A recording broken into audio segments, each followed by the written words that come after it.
Hello സുഹൃത്തേ, ഇത് നിങ്ങളുടെ വചന ചങ്ങാതി. ഇന്ന് ജൂലൈ 3. സുഹൃത്തേ, ഇന്ന് ദുക്രാന തിരുനാളാണ്.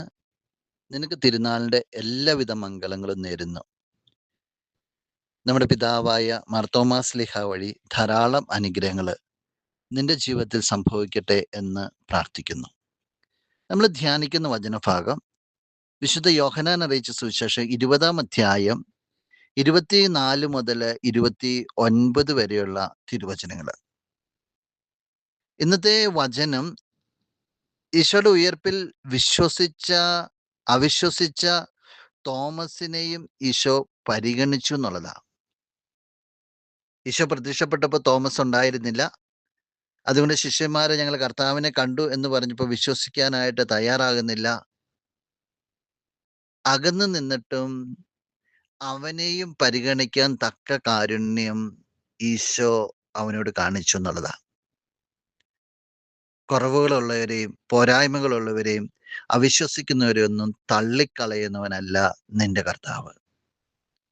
തള്ളിക്കളയുന്നില്ല എന്ന് മാത്രമല്ല, തോമസിനോട് ഈശോ കാണിച്ച കാരുണ്യം എന്ന് ഓർത്തേക്കുകയും അവൻ മാത്രമേ ഉള്ളൂ എന്ന രീതിയിൽ അവനോട് അത്രമാത്രം സ്നേഹം കാണിക്കുക.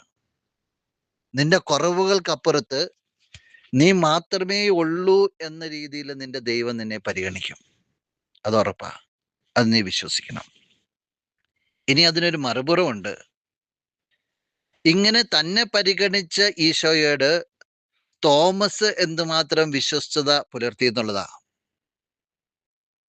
തന്നെ ഇത്രമാത്രം സ്നേഹിച്ച, ഇത്രമാത്രം കരുണ കാണിച്ച കർത്താവിന് വേണ്ടി ജീവിതത്തെ ടോട്ടലായിട്ട് തോമസ് ലീഹ മാറ്റിവെച്ചു.